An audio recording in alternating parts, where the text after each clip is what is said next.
우리 드디어 이제 마지막 로마를 향하는 우리 마지막 단락에 왔습니다.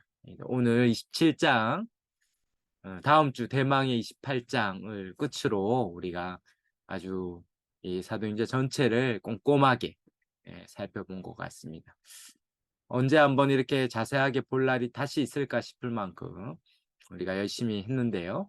우리 마음에 잘 새겨져서 이제 이 사도행전을 기초로 또 우리 바울 서신과 우리 신약의 우리 본문들이 잘 연결되어 이해되면 너무 좋을 것 같습니다. 우리 강의안을 보시면 이 페이지에 그 지도가 있습니다. 우리가 먼저 지도를 보고 우리 먼저 함께 살펴보도록 하겠습니다. 제가 지도를 공유하도록 하겠습니다. 네. 지도에 보시면 우리 성경책에 동그라미 이렇게 표시를 해가면서 우리 로마로 가는 여정을 보도록 하겠습니다. 먼저 27장에 보면 출발지가 가이사라죠. 가이사라. 그래서 가이사라에서 출발합니다. 그게 26장에서 가이사라죠. 거기서 이제 27장 1절에 이달리아로 가려고 합니다. 이달리아가 여기 로마, 이탈리아죠. 이탈리아, 로마까지 이제 출발합니다. 그래서 먼저 아드라무테노 배를 타고 3절에 시도네 되죠. 그래서 배를 타고 이 시도네까지 갑니다. 시도네까지. 네. 그리고 시돈에서 4절에 구브로 해안을 의지하죠. 이 구브로가 여기에 있습니다. 구브로 해안을 의지해서 쭉 해변길로 갑니다. 그래서 큰 바람을 막는, 맞바람을 막는 항해술로 떠나갑니다. 그래서 5절에 보니 길르기아와 밤빌리아 바다를 지나죠. 여기 길르기아가 있고 여기 밤빌리아가 있습니다. 그리고 루기아, 루기아의 이 무라라는 시에 이르죠. 이 무라라는 시에 이르게 됩니다. 이게 5절이죠. 거기서 6절에 보니까 큰 배로 갈아타요. 여기까지는 연안 배를 타고 가는 항로고 여기서부터는 큰 배를 탑니다. 이 여기서 큰 배가 있었던 이유는 요 알렉산드리아라는 작아서 안 보이시죠? 이 알렉산드리아라는 이 이집트의 곡창지대에서 곡물이 배가 이 무라를 지나서 항해하게 되어 있어요. 그래서 큰 배가 이 무라라는 항구를 지나게 됩니다. 그래서 가이사라에서 무라까지는 작은 배, 연안 배였다면 무라부터 이탈리아, 로마까지는 큰 배를 옮겨 타야 했던 것이죠. 그래서 6절에 이탈리아로 가는 알렉산드리아에서 출발한 이 배를 타고 오르게 됩니다. 그런데 그때 이 항해하는 일기가 안 좋았죠. 그래 7절에 8날 만에 간신히 니도가 여기 있죠. 니도 맞은편에 이르러 풍세가 허락하지 않아서 이 살모네 앞을 지나요. 이 살모네가 어디냐면 요 그레데 섬 안에 있습니다. 그래서 확대하면 밑에 있죠. 밑에 살모네라는 이 항구를 지납니다. 7절이죠. 그리고 그레데 해안을 바람막이 삼아서 위로 부는 이 북풍을 막는 섬을 바람막이 삼아서 이제 이 미양에 이르죠. 이 미양에 이릅니다. 이 미양은 8절을 보니까 라세아라는 시에 가까운 미양입니다. 그래서 이 미양은 크지 않은 항구였기 때문에 미양에서 겨울을 나지 않고 좀 더 큰 항구인 12절에 베닉스라는 항구까지 가고자 했죠. 그래서 바울은 이 시기에 여행하면 안 된다, 배를 타면 운행하면 안 된다 했지만 이 베닉스까지 가고자 하여 운행을 시작했다가 배가 이렇게 베닉스까지 갔어야 되는데 그렇지 않았던 것이죠. 14절에 유라굴라 광풍이 일어서 16절이 납니다. 이 가우다라는 이 섬이죠. 이 섬을 간신히 지나서 배가 이제 이 여러 날 어디로 가는지 알 수 없는 배가 이 풍랑에 의해서 길을 잃게 됩니다. 그렇게 길을 잃은 내용들이 이제 27장의 내용들이 한참 있다가 마지막 44절에 그들이 마침내 상륙한 곳이 어딥니까? 네. 28장 1절에 보니 마침내 상륙한 곳이 멜리데라는 섬이 되겠죠. 멜리데. 이 멜리데라는 섬에 이르고 이제 28장도 미리 살펴본다면 거기서 멜리데 섬에서 일어났던 사건이 28장 1절부터 10절까지 있습니다. 그리고 거기서부터 11절에 알렉산드리아에서 출발한 배가 그 멜리데 섬을 지나면서 그들이 구출받아서 이제 수라구사라는 곳으로, 시칠리아 섬에 있는 수라구사라는 곳에 이르고, 그 다음 13절에 레기온, 그 다음 13절 뒤편에 보디올, 그리고 15절에 아비오 광장과 트레이스 타베르네까지 이르죠. 그래서 아비오 광장과 트레이스 타베르네에 이르러서 마침내 16장 우리가 로마에 들어가니. 그래서 사도행전의 마지막 내가 로마도 보아야 하리라는 하나님의 말씀이 성취되어 로마에 이르는 것까지의 일정이 있습니다. 그래서 이 사도행전은 지도를 같이 보면 훨씬 이해가 좋기 때문에 이 지도를 한번 보시면서 27장, 28장을 한번 같이 살펴보도록 하겠습니다. 네, 지도를 닫고 다시 이제 살펴보도록 하겠습니다. 우리 강의한 1페이지죠. 1페이지에 보시면 잘 따라오셨습니까? 네, 강의한 1페이지에 사도행전 27장 오늘 15강이 되겠습니다. 27장은 바울이 가이사라에서 바다로 로마까지 이동하는 가운데 일어난 사건을 다루고 있습니다. 크게 세 단락으로 나눌 수 있겠죠. 12절까지 로마로 항해가 시작되고 13절에서 26절에서 바울이 풍랑을 만나고 그래서 여기 오타가 났네요. 27절부터 44절에 바울이 풍랑으로 배가 파손되어 일어난 사건을 다루고 있습니다. 강의 1페이지 박스 안에 있는 것처럼 사도행전의 마지막 2장은 바울이 로마로 가는 여행을 다루고 있죠. 이 여행을 통해 마침내 로마에 이르러서 자신을 찾아오는 사람들에게 마지막 메시지를 전하는 것으로 되어 있습니다. 특별히 27장은 가이사라에서 출발해서 이 멜리데 섬에 도착하기까지의 행로를 다루고 있어요. 특별히 그 풍랑 가운데 바울의 놀라운 활약을 다루고 있죠. 바울은 선원도 아니고 성장도 아닌데 죄수의 몸으로 오히려 배에 있는 모든 사람을 구원해내는 하나님의 놀라운 구원의 통로가 이 풍랑 가운데 있는 배 안에서도 바울을 통해서 구원의 역사가 이루어지는 것을 보게 됩니다. 특별히 이것은 이 1세기의 문헌이죠.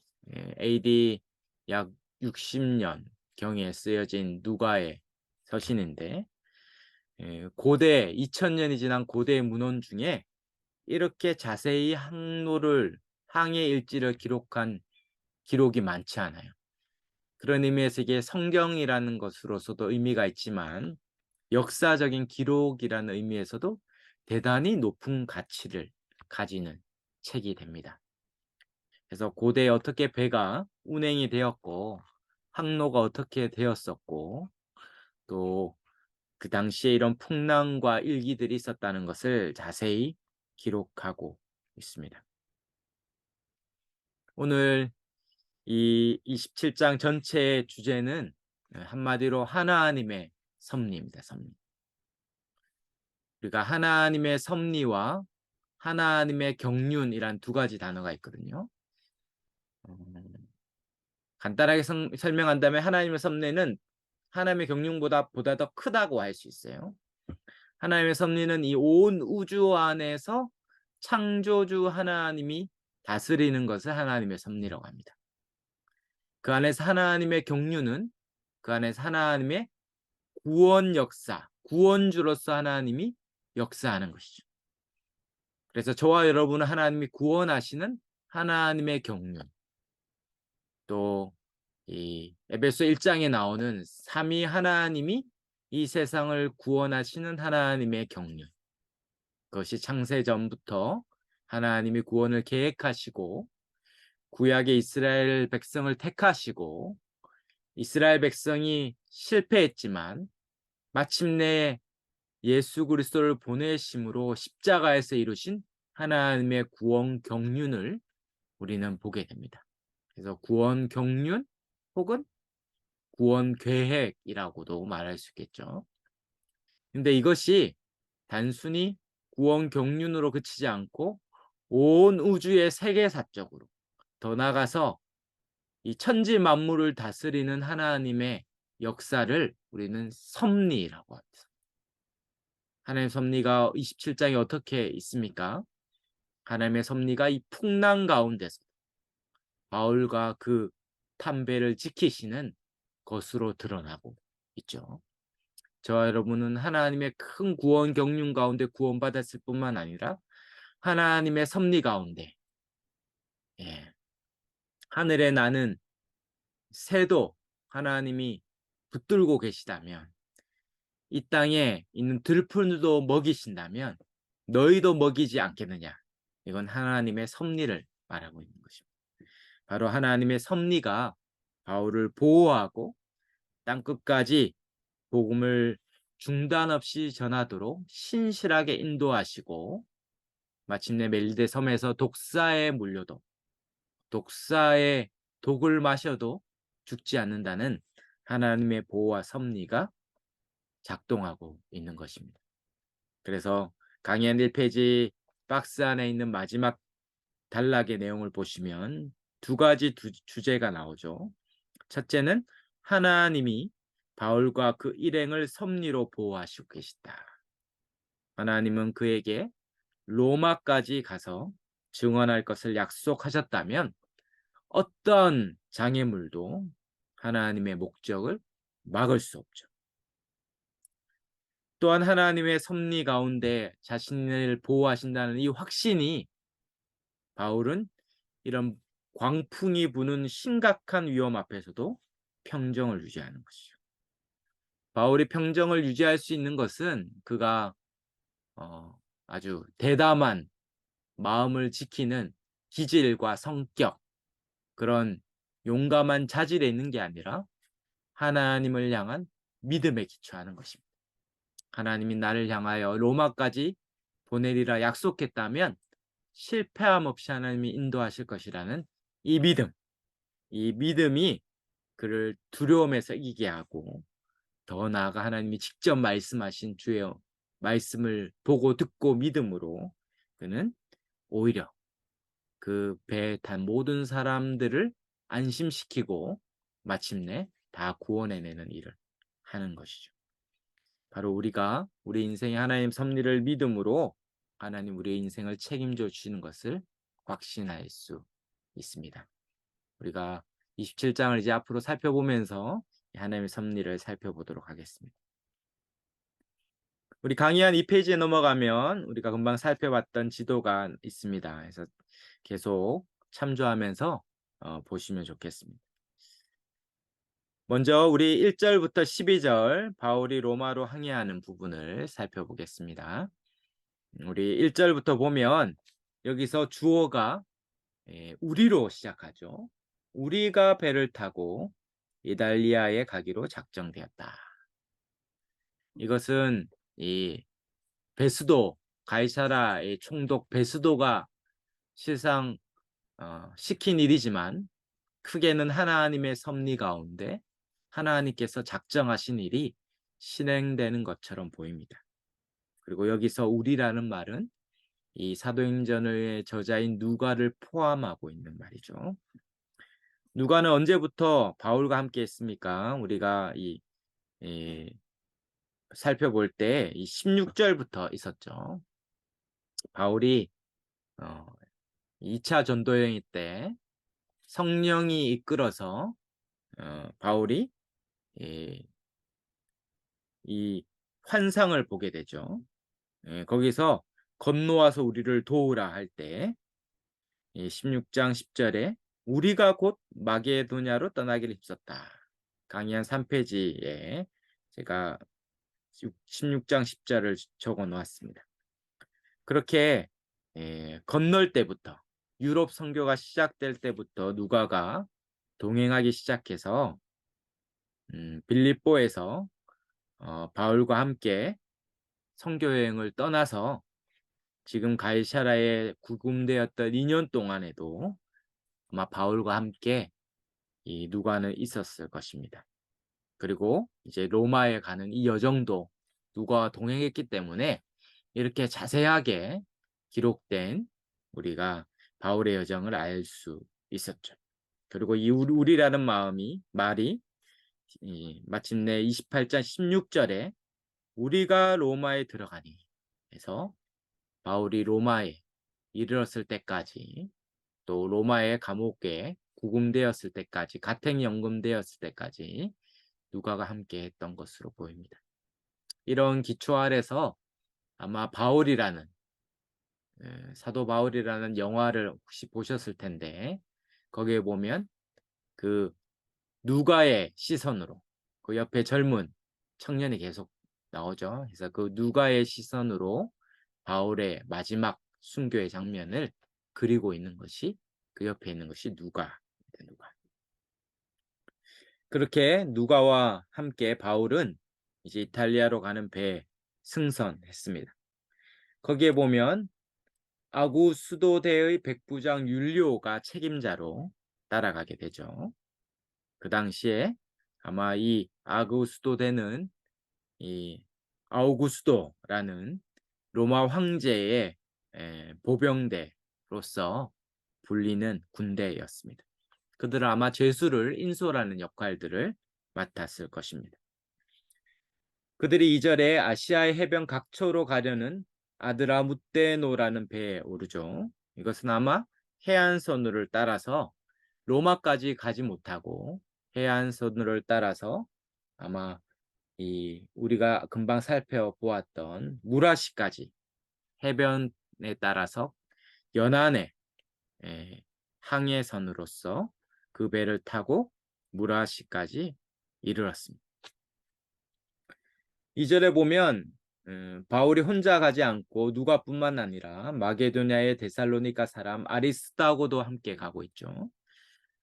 우리가 자칫 바울을 생각할 때 아주 외로운 순례자, 전도자라는 이미지, 정말 홀로 외롭게 그 길을 갔다라고 생각할 수 있지만 실제로 바울은 많은 동역자들이 있었습니다. 로마서 16장에만 봐도 30명이 넘는 동역자가 각 지역마다 언급되고 있습니다. 지금도 누가와 아리스다고와 또 사도행전 19장 29절에 이 가이오와 사도행전 20장 4절에 소바도와 수많은 디모데와 두기오와 드로비모와 같은 많은 동역자들이 있었죠. 외롭지 않은 것이죠.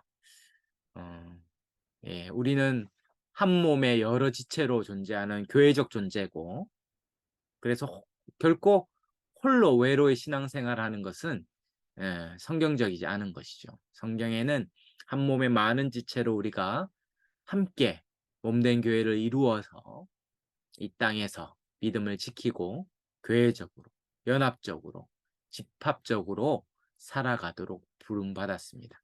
이렇게 이 저녁에도 이렇게 다 함께 있으니까 외롭지 않게 또 이 저녁에 비록 줌이지만 함께 말씀을 나눌 수 있으니 힘을 얻는 거 아닙니까? 예, 그래서 화면을 켜신 분들은 감사한데 이렇게 다 이렇게 이 계시다는 존재가 확인되니까 저희가 막 격려가 됩니다. 격려가. 그렇게 함께 동료와 함께 그 길을 갔기 때문에 결코 외롭지 않았을 것입니다. 그래서 바울이 그렇게 가고 있습니다. 바울이 로마 감옥에 있을 때 썼던 편지가 우리가 보통 옥중서신이라고 불리는 에베소, 빌립보, 골로새, 그래서 에빌골, 빌레몬서까지 총 4개 서신인데요. 그 서신에 보면 골로새서 4장 10절에 강의 3페이지 중간에 있죠. 골로새 4장 10절에도 나와 함께 갇힌 아리스다고와 바나바의 생질 마가와 이렇게 돼 있죠. 그리고 빌레몬서 24절에도 마가, 아리스다고, 데마, 누가가 바울과 감옥에 같이 있는 것으로 기록되어 있습니다. 이렇게 마지막 순간까지 바울은 외롭지 않게 동력자들과 함께 있습니다. 그렇게 함께 제수의 몸으로 배를 타고 이제 이탈리아 로마로 항해하고 있습니다. 3절에 시돈을 지나죠. 시돈까지는 가이사라에서 북쪽으로 113km 가량 떨어진 곳인데요. 그곳에서 정박해 있을 때 3절에 보니 율리오가 바울을 친절히 대하여 친구들에게 가서 대접받는 것을 허락했습니다. 잠시 그 항구에서 풀려나서 시돈에도 여전히 많은 신자들, 그리스도인들이 있었고 거기서 바울은 많은 호의를 있고 격려를 받았습니다.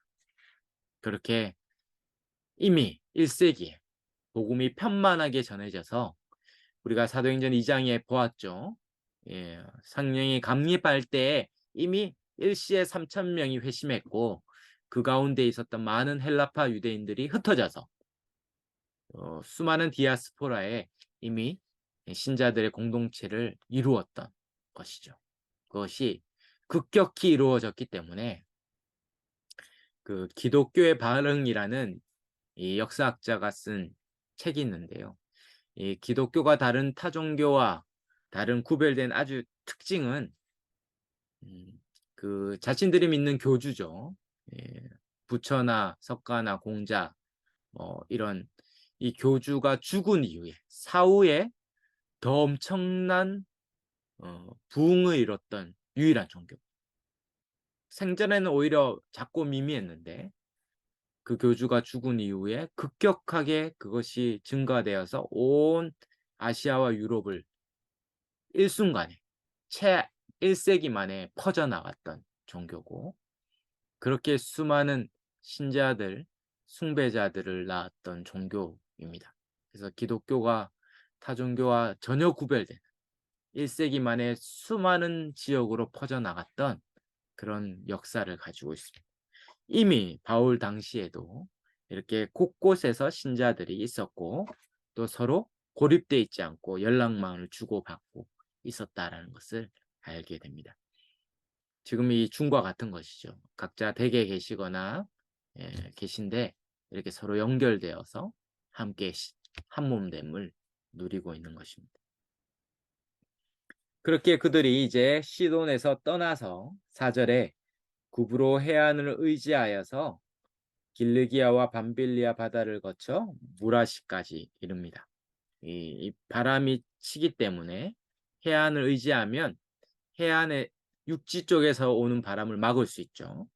그래서 이 서쪽에서 오는 위쪽에 육지를 끼고 해안선을 따라가기 때문에 이 서쪽에서 오는 이 위쪽에서 오는 바람을 맞바람을 피해서 이 동쪽으로 가게 됩니다. 그렇게 길리기아와 밤빌리아 바다를 건너 갈로 3번의 무라시까지 이르렀습니다. 거기서 멀리 갈 수 있는 음 이제 배를 갈아타게 되죠. 이미 거기까지 가는데도 15 일이 소요되었어요. 그리고 알렉산드리아에서 출발해서 이 아프리카에 곡물을 싣고 중간에 기착지인 이 무라 항구를 지나서 로마로 가는 배를 옮겨 탔습니다. 아주 큰 원양 어선이 되겠습니다. 그런데 갈로 4번에 7절 8절이죠. 배가 당시에 일기가 안 좋은 때였고 그래서 간신히 이 살모네 앞을 지나 그레데 해안을 바람막이로 생각나시나요? 위에 그레데 섬이 있으면 밑에 지도를 보시면 있죠. 밑에 이 도시들을 지나서 미앙이라는 나세가시에 가까운 곳에 왔습니다. 아마 통상적인 당시의 항로는 그레데 섬 밑쪽으로 가는 게 아니라 이게 위쪽으로 가서 이렇게 직진으로 가서 바로 큰 배가 이 시칠리아 섬에 있는 곳까지 갔어야 하는데 당시에 일기가 안 좋아서 그레데 섬 위쪽이 아니라 이 밑쪽으로 이렇게 가게 되었다라고 설명하고 있습니다. 그리고 이 서쪽에서 불어오는 이 서풍 때문에 배가 전진하는 게 늦어졌고 그래서 점점 이 겨울이 가까워지면서 더욱더 항해가 어려워지는 계절로 갔습니다. 그래서 겨우 미양에 도착했는데 미양에 도착했을 때가 이미 큰 산번에 9절부터 12절에 있듯이 여러 날에 걸려 금식하는 절기가 가까워졌습니다. 강의 한 5페이지로 가서 갈로 1번에 9절이죠. 그때는 금식하는 절기가 오늘날로 하면 9월 하순에서 10월 중순에 이르는 이 가을에 있는 대속죄일의 날입니다. 그때는 이제 거의 항해를 안 하는 계절로 접어들어요. 그 당시에는 이 겨울에는 항해를 하지 않았기 때문에 이제 점점 항해하기가 위험한 계절에 가까웠습니다. 그래서 그들이 지금 미양이란 곳에 도착해 있는데 미양은 너무 작은 항구였기 때문에 이 선원들이 있기 싫었던 것 같아요. 그래서 항해하기가 어렵지만 조금만 더 가면 이 성경에 보면 이 12절에 베닉스라는 곳이 있죠. 그래서 이 베닉스라는 곳에 가서 쉬기를 원했어요. 근데 바울은 오랫동안 항해했던 경험이 있죠. 3차 전도여행까지 그 길을 여러 번 왔다 갔다 했어요. 그래서 바울은 바닷길의 경험이 풍부했고 지금 여행하는 것은 위험하다고 그의 경험상 직감적으로 알고 있었습니다. 그래서 10절에 그 선장에게 말하죠. 여러분이여 내가 보니 이번 항해가 화물과 배만 아니라 우리 생명에도 타격과 많은 손해를 끼칠 위험이 있습니다. 라고 경고했습니다. 고린도후서 11장 25절 26절에 그가 얼마나 많은 여행을 했습니까? 그래서 3번 파선하고 일주야를 깊은 바다에서 지내기도 하고 여러 번 여행하면서 수많은 위험을 경험했던 자였어요. 그래서 그의 경험과 직감으로 위험성 알았죠. 그런데 11절에 이 전체 항해를 결정하는 백부장 이 율리오죠. 이 백부장 율리오는 선장과 선주의 말을 바울의 말보다 더 믿었어요. 그래서 이 미양이라는 항구가 12절에 겨울에 지내는 것이 불편하기에 조금 더 가서 베닉스에 이르러서 겨울을 지내고자 갔습니다. 그래서 그가 서남쪽, 서북쪽으로 하는 조금 더 미양에서 가서 이 그레데 섬의 이 북서쪽으로 가까이 가는 이 베닉스라는 곳. 베닉스라는 말이 이 강의 안에도 있듯이 이 포이닉스라는 헬라어로 야자나무 대추야자라고 불리는 이 지역 이름이 대추야자 요즘은 우리나라도 이 대추야자, 말린 대추야자를 팔더라고요. 그래서 이렇게 드시기도 하던데, 말 그대로 이 대추야자가 풍성하게 있는 곳이니까 이름도 그렇게 지었겠죠. 그래서 훨씬 더 풍요로운 베닉스 항구로 가고자 했습니다. 그러나 어떻게 됩니까? 그들이 그곳에 가는 순간 13절에는 남풍이 순하게 불어가지고 그들의 뜻대로 베닉스에 잘 이룰 줄 알았어요. 그러나 14절에 얼마 안 돼요.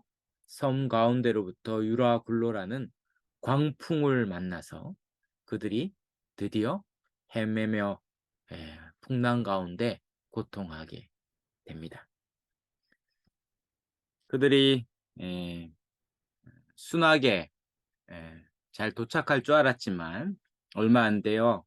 성 가운데부터 유라굴로라는 광풍이 일어납니다. 강의 한 5페이지에 있듯이 이 유라굴로라는 것은 이 유로스라는 동풍이란 뜻과 아킬로라는 북풍이란 뜻. 그래서 말 그대로 북동풍이죠. 북동풍. 북동풍이 불어서 배를 이쪽으로 저 대항으로 보내버린 것입니다.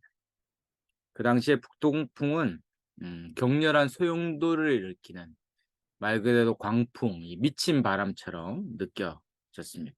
그래서 이 겨울 동안에 이와 같은 바람이 불어서 배를 방향을 잃게 만들었습니다. 그렇게 유라굴로 강풍 때문에 15절에 배가 밀려서 제대로 갈 수 없어 쫓겨가다가 가우다라는 작은 섬 안으로 지나서 간신히 거류를 잡았다 얘기합니다. 그 지도에 보면 가우다라는 작은 섬이 보이죠. 거기서부터 이 대책을 쌓아서 이 거루라는 작은 배를 잡아서 이 작은 배가 없으면 육지로 큰 배는 가다 보면 이런 암초나 모래톱에 걸리기 때문에 큰 배가 육지까지는 잘 못 가죠. 우리가 영화 같은 데 보면 큰 배에서 작은 배를 내려서 작은 배가 이제 가서 육지에 착륙하죠. 그래서 이 거루라는 작은 배가 필요한데 거루가 아마도 물이 가득 차서 이 계속 내려갔기 때문에 그것을 아마 끌어올렸다. 그리고 선체를 둘러감아서 당시에 이 배가 부서지거나 쪼개지는 것을 막았습니다. 그리고 그들이 계속해서 여러 날 동안 가면서 17절에 보면 스르디스에 걸릴까 봐 두려워했다 이런 표현도 있죠. 이 당시에 스르디스라는 것은 이 지중해가 아시아와 밑에 북아프리카 알렉산드리아 항구가 있었죠.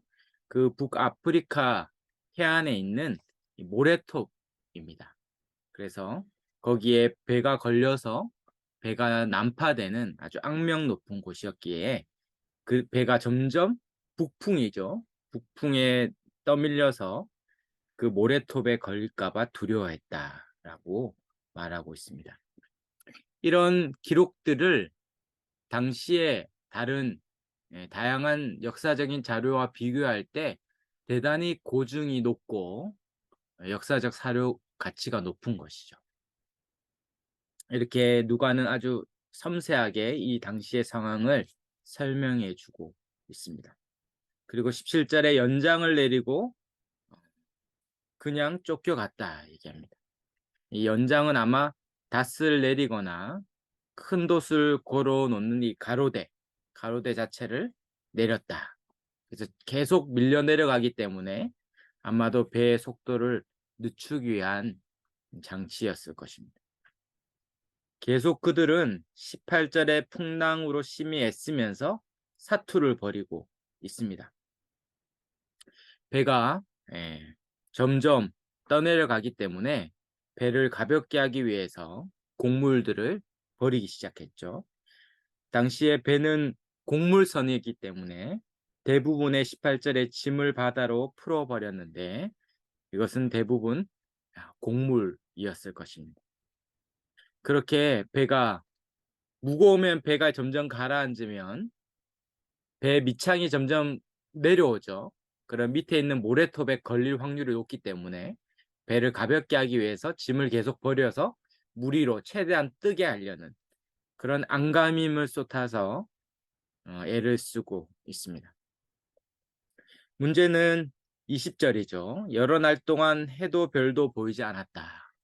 당시에 나침판이 발명되기 전이었기 때문에 네, 자신의 좌표와 방향을 알기 위해서는 이 해와 달과 별의 방향을 통해 알았는데 여러 날 동안 해와 별도 보이지 않는 캄캄한 풍랑 가운데 있어서 말 그대로 구원의 여망마저 없어진 때였습니다. 이제 그들은 죽겠구나. 소망이 없어진 절망 가운데 배에 있는 모든 사람이 결국 죽는 길 외에는 더 이상의 희망이 없는 순간이었습니다. 그때 놀랍게도 오늘 본문의 하이라이트죠. 21절부터 26절에 바울이 움직이기 시작하죠. 바울이. 21절에 여러 사람이 오래 먹지 못할 그때 바울이 드디어 말하기 시작합니다. 그가 서서 말하되 21절에 여러분이여 내 말을 듣고 그에 대해서 떠나지 아니하여 이 타격과 손상을 면하였으면 좋을 뻔하였다. 내 말을 듣고라는 것은 내 말 안 들었더니 꼴 좋다 이런 뜻이라기보다는 자신의 말이 얼마나 신뢰할 만한 것이었습니까? 라고 자신의 말에 대한 신뢰성을 높이기 위한 것이죠. 내 말을 이제부터라도 듣기를 원한다라는 뜻입니다. 그러면서 23절에 내가 섬기는 하나님의 사자가 밤에 내 곁에 서서 말한 것을 전하죠. 바로 하나님으로부터 받은 계시를 선언합니다. 24절이죠. 우리 24절 이 요절인데요. 우리 한번 24절 한번 같이 한번 읽어볼까요? 27장 24절 읽겠습니다. 바울아 두려워하지 말라. 내가 가이사 앞에 서야 하겠고 또 하나님께서 너와 함께 항해하는 자를 다 내게 주셨다. 하나님께서 바울에게 친히 말씀하고 계시죠. 우리가 이 사도행전을 보면서 곳곳에서 하나님이 바울에게 말씀하는 것들을 보았습니다. 처음에는 9장에서 다메섹 도상에서 부활하신 영광의 주님이 사울아 사울아 내가 어찌하여 나를 박해하느냐 그때 말씀하신 것.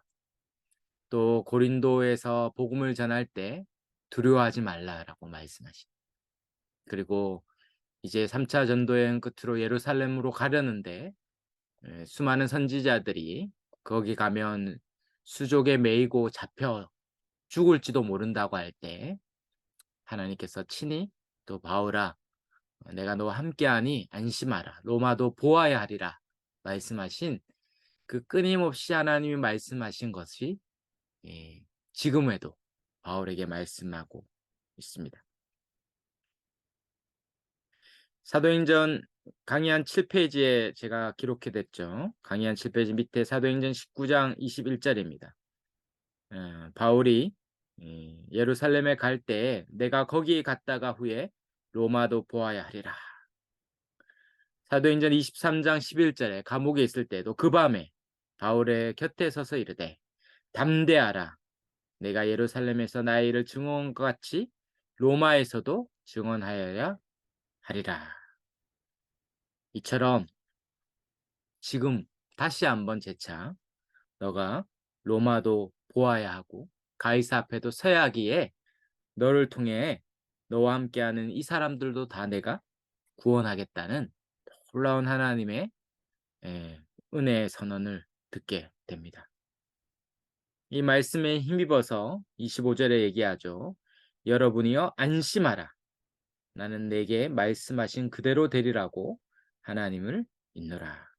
그런즉 26절에 우리가 반드시 한 섬에 걸리리라. 여러분이여 안심하라. 저와 여러분이 있기에 우리의 가정이 우리의 교회와 우리의 지역이 이 나라가 저와 여러분이 있기에 여러분이 안심하라. 우리가 세상을 향해 이야기할 수 있기를 바랍니다. 우리가 기도하고 있기에 우리에게 사명이 있기에 우리의 인생과 가정과 또 우리의 교회와 우리의 직장과 우리의 지역과 이 땅과 이 사송 땅에 우리 주님의 교회가 있기에 안심하라. 이렇게 선포할 수 있겠죠. 그렇게 선포하는 것입니다. 하나님이 우리를 통하여 하실 일이 분명히 있기 때문에 우리 한 인생 구원하는 정도가 아니라 너와 함께하는 자들을 다 구원할 것이다. 다 너와 함께하는 자들을 내가 건져주겠다. 오늘 약속해 주고 있습니다. 네, 우리 요나서의 요나는 반대였죠. 요나 때문에 멀쩡한 이방인 선원들과 배가 폭풍을 만나서 멸망할 뻔했어요. 그래서 요나를 바다에 던져서 살아났다면 이는 정반대입니다. 다 죽게 됐는데 그 안에 바울이 있기 때문에 다 살게 되는. 다 이 땅이 멸망하게 될 뻔하였는데 저와 여러분 때문에 이 땅이 구원을 얻게 될 것입니다. 이것이 바울에게 약속된 일이죠. 심지어 이 끔찍한 광풍조차도 하나님이 계획하신 것을 막을 수 없고 저와 여러분이 주신 사명이 분명하다면 반드시 저와 여러분을 통해서 하나님이 일하실 줄 믿습니다. 그 유명한 말이 있잖아요. 그 리빙스턴이 최초로 아프리카를 횡단한 선교사이자 탐험가죠. 세상 사람은 탐험가로 알고 있지만 우리는 선교사로 알고 있습니다. 그가 이 제일 처음에는 사람들이 다 모여 사는 이 남아공 같은 케냐와 같은 이 다 모여 사는 곳에서 선교를 했는데 13년 동안 아무런 열매가 없었다고 합니다. 그래서 여기서 선교사들이 다 모여 있으니까 난 여기 말고 선교사가 없는 내지로 오지로 가야겠다 해서 계속 아프리카 내지로 내륙 안으로 들어갔어요. 가다가 풍토병에 걸리고 사나운 짐승, 사파리잖아요. 짐승의 위협과 그 당시 원주민의 위협들을 다 겪으면서 갔습니다. 계속 가면서 선교 본부에게 계속 편지를 보냈죠. 여기에 선교사가 필요합니다. 여기에 복음 전해야 될 수많은 사람이 있습니다. 그럴 때 선교 본부에서 계속 이야기하는 거예요. 그곳에 가려는 사람, 그곳에 안전이 보장되고 거처가 마련되면 가려는 사람들이 있습니다. 그럴 때 이 리빙스턴이 얘기합니다. 그렇게 안전이 보장된다고 오는 사람들은 필요 없습니다. 아무도 가지 않아도 나는 가겠다는 것이죠. 그리고 그가 말하죠. 아무리 위험이 크고 위협이 커도 사명자는 죽지 않습니다. 라는 유명한 말을 남겼어요. 사명자는 죽지 않는다. 나에게 이 땅에 대한 하나님이 주신 사명이 있기에 죽지 않는다. 그가 결국 이 아프리카를 횡단하고 최초로 아프리카를 횡단한 사람으로 이름을 남겼습니다. 그리고 그곳에 아프리카의 복음을 전하는 사명을 감당했죠. 사랑하는 여러분, 저와 여러분에게 하나님이 주신 사명이 분명히 있는 줄 믿습니다. 그 사명이 있다면 결코 우리는 망하지 않고 죽지 않고 실패하지 않을 줄 믿습니다. 하나님 우리를 부르신 게 맞다면, 우리의 맡기신 사명이 있는 게 맞다면 반드시 이 일을 하나님이 이루어 가실 줄 믿습니다. 바울은 이걸 믿었던 것 같아요. 나의 달려갈 갈 길과 주 예수께 받은 사명을 마치라 하며 나의 목숨을 조금도 귀한 것으로 여기지 않는 결코 이 목숨을 빼앗기지 않을 것이다. 하나님이 로마도 보여야 하리라. 가이사 앞에 서야 하겠고 이 말씀을 붙들고 그가 담대하게 갔습니다. 결국 우리가 아는 대로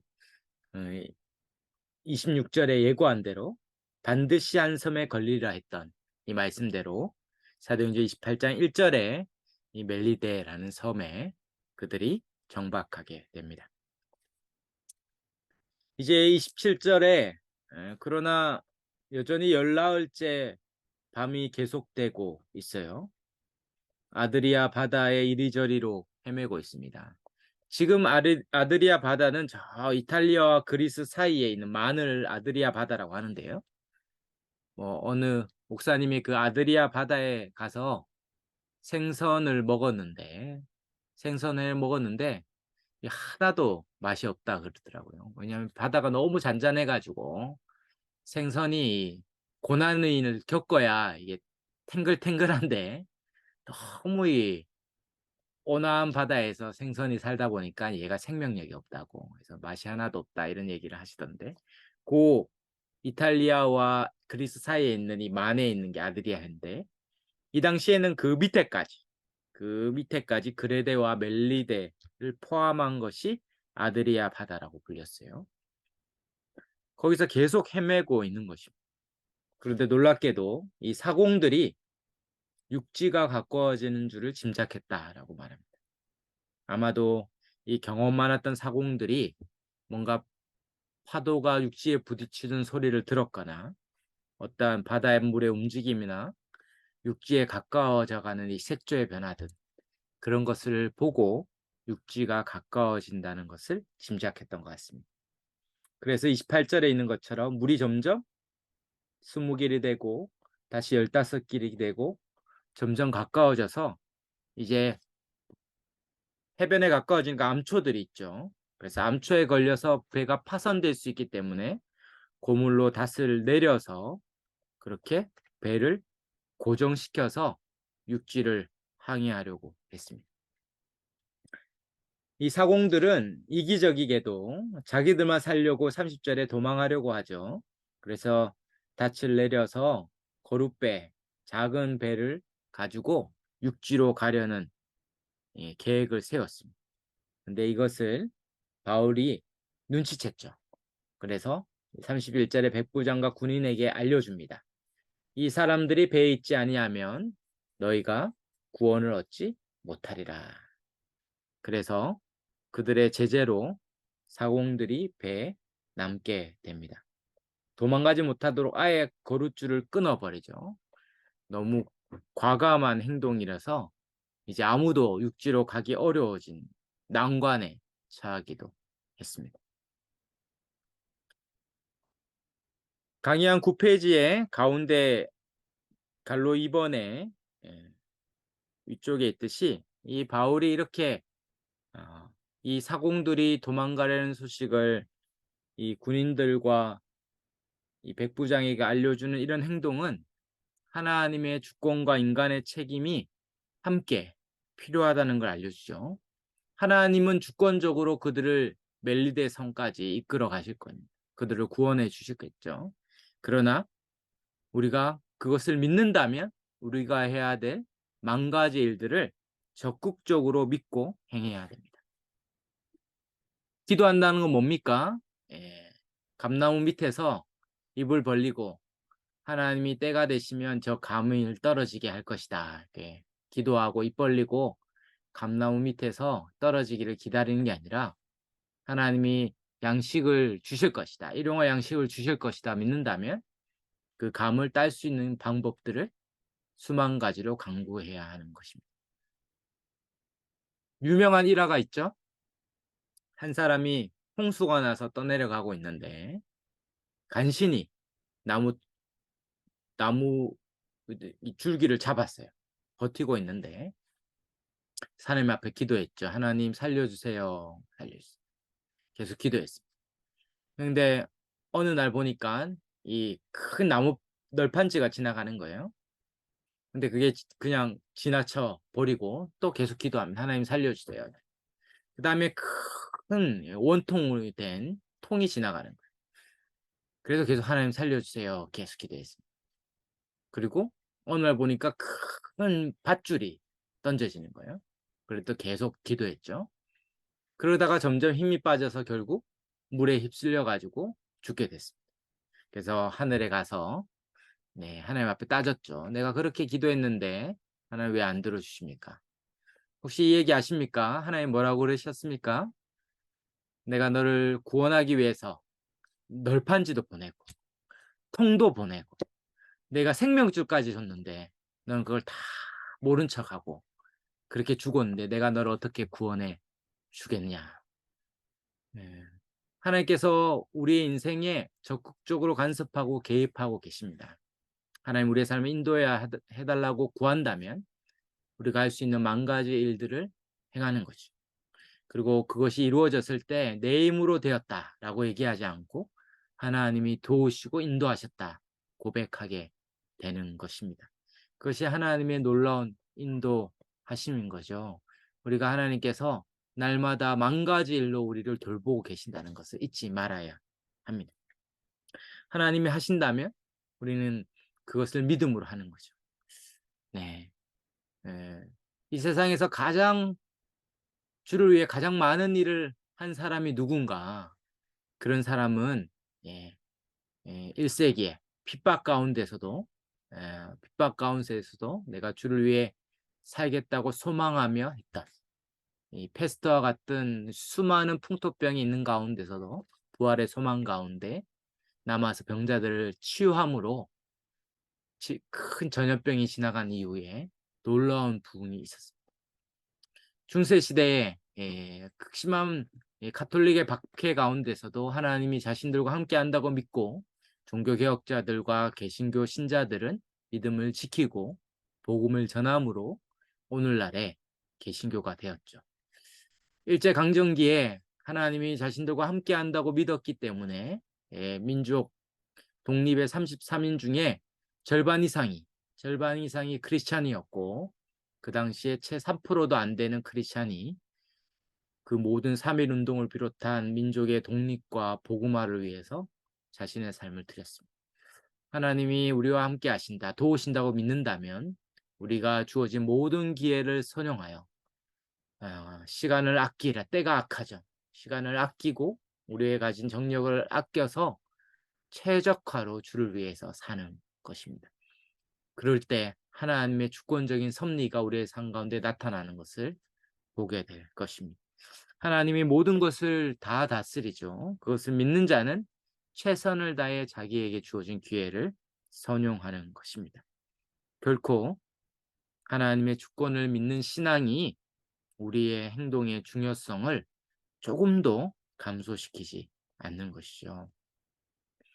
사도행전 그 18장 9절에서 11절 기록해 놓았는데요. 고린도에서 복음을 전할 때 수많은 반대와 박해가 있었죠. 두려워할 때 주께서 환상 가운데 두려워하지 말며 침묵하지 말라. 어떤 사람도 너를 대적하여 해롭게 할 자가 없다.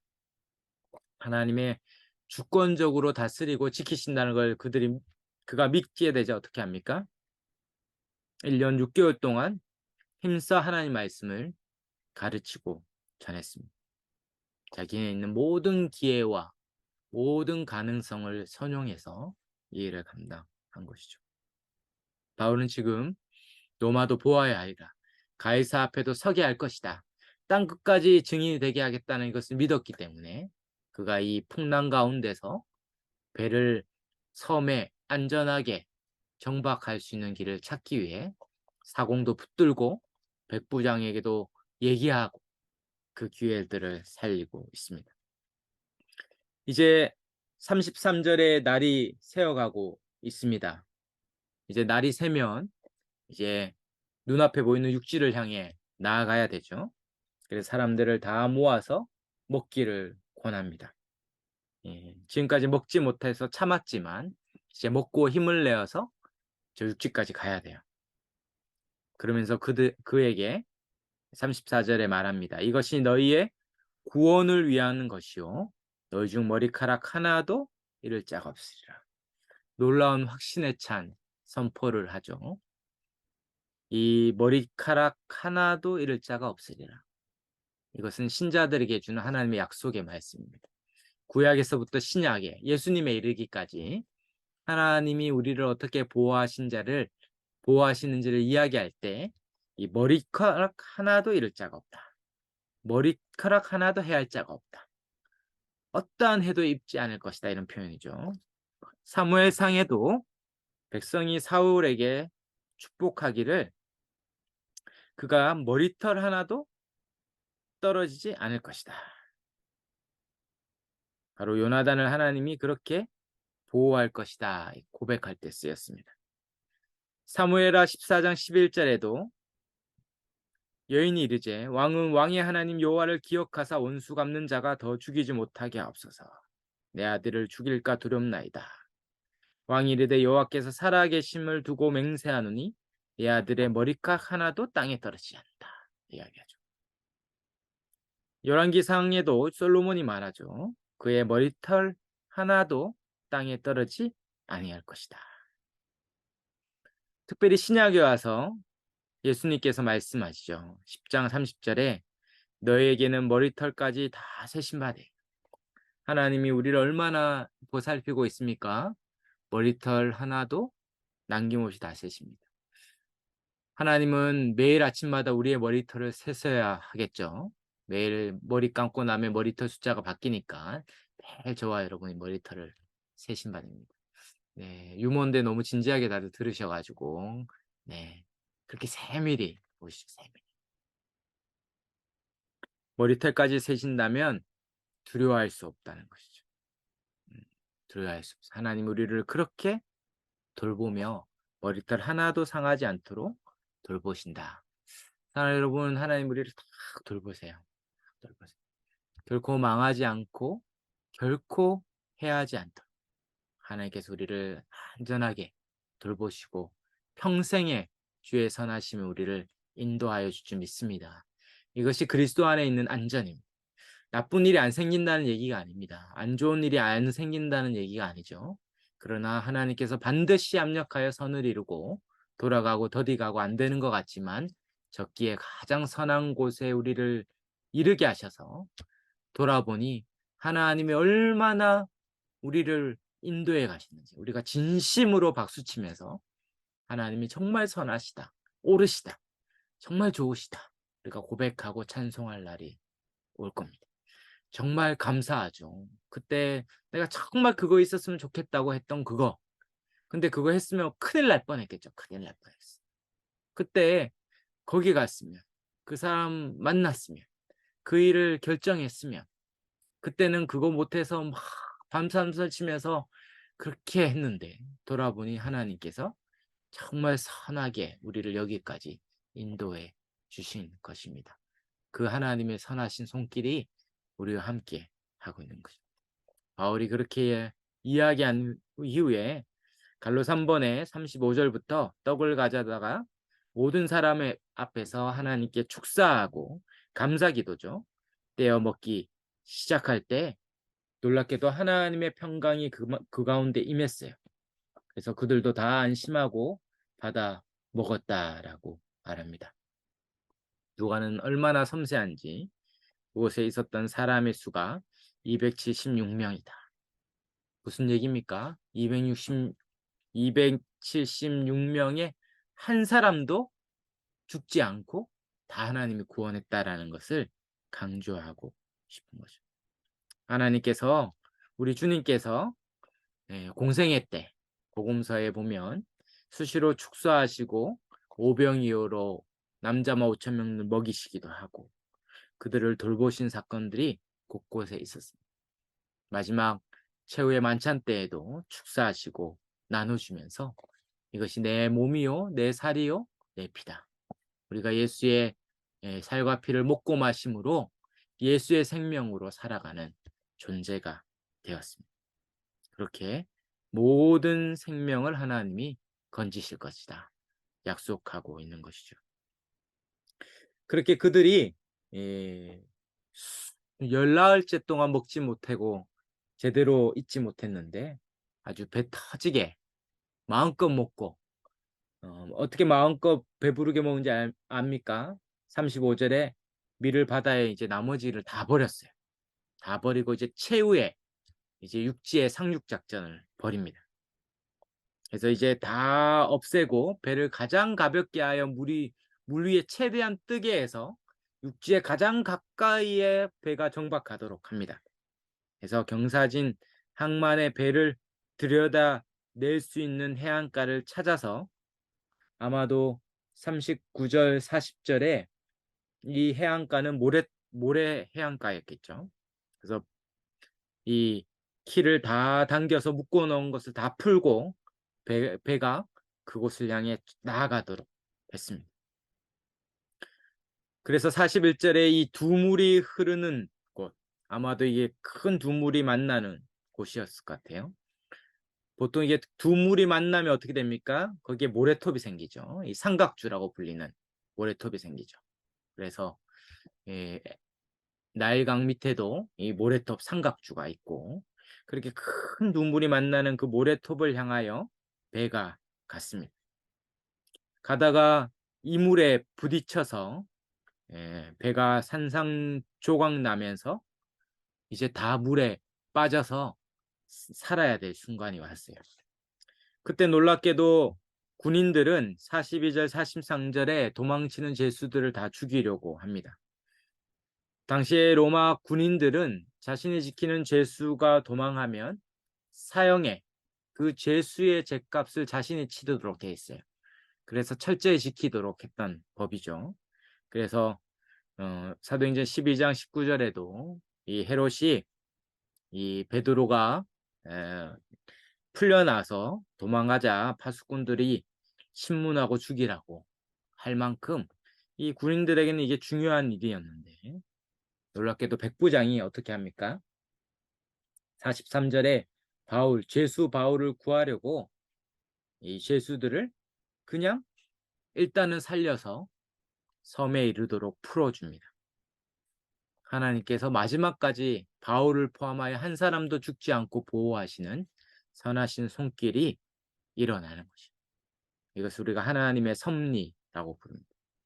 그래서 남은 모든 사람들이 널조각이나 배의 물건이나 어쩌면 다른 사람에 엎혀서 구조되어서 마침내 44절에 뭐라고 얘기합니까? 사람들이 모두 다 상륙하여 구조되었다. 바울에게 약속한 대로 한 사람도 예 없이 너와 함께 24절이죠. 너와 함께 항해하는 자를 다 내게 주셨다. 다 너로 인하여 구원을 얻을 것이다 라는 약속이 성취되었습니다. 그렇게 그들이 28장 1절에 멜리데 섬에 이제 다 이르게 되었습니다. 이제 다음 시간에 우리 28장 드디어 마지막 대망의 멜리데 섬에서 로마까지 이르는 마지막 장을 다룹니다. 네, 원래 끝이 좋으면 다 좋다고 마지막에 오시면 이제 다 들은 거죠. 근데 여기까지 들었는데 마지막에 안 들으면 이제 다 안 들은 게 되는 겁니다. 그래서 우리 마지막 28장을 통해서 사도행전 전체를 정리하고 이 피날레를 맺는 시간이 되면 좋겠습니다. 오늘 우리 27장, 우리 하나님께서 이 풍랑 가운데 바울을 건질 뿐만 아니라 너를 통하여서 여러분이 안심하라. 바울과 함께 있는 자들을 다 내게 주셨다. 하나님께서 저와 여러분을 통하여 우리의 가정과 교회와 민족과 열방을 구원하시는 통로로 사용해 주실 줄 믿습니다. 우리가 중요하고 우리에게 맡겨진 사명이 크고 우리를 통해 하나님 하실 일들이 큰 줄 믿습니다. 우리 오늘 이 말씀 붙들고 한번 기도하고 마쳤으면 좋겠는데요. 하나님, 우리에게 또 나에게 주신 사명이 분명히 있을 텐데 하나님께서 실수하지 않고 실패함 없이 하나님의 인도하심이 있고, 지금은 온 우주가 또 온 역사가 하나님의 섭리 가운데 진행되고 있고, 우리에게 있는 모든 단 하나의 일도 거저 일어난 일이 없다면 하나님께서 지금 섬세하게 이끌고 계신데, 하나님 우리를 통하여 하나님의 구원의 역사를 일으켜 달라고, 다 구원을 얻는 역사가 우리를 통하여, 나를 통하여 있게 해달라고, 우리가 합심하여 기도할 때 우리를 통하여 이 말씀의 부흥이 일어나고 많은 말씀의 운동가들, 복음 운동가들이 곳곳에 흩어나서 복음을 가르치고 말씀을 가르칠 때 영혼들을 살리고 세우는 그런 놀라운 말씀과 복음의 통로가 우리 모두가 되게 해달라고, 오늘 우리 말씀을 의지하여 우리에게도 이런 동일한 역사가 있게 해달라고, 우리 한번 음소거를 열어서 한번 합심해서 우리 말씀을 의지해서 우리 함께 주님 찾고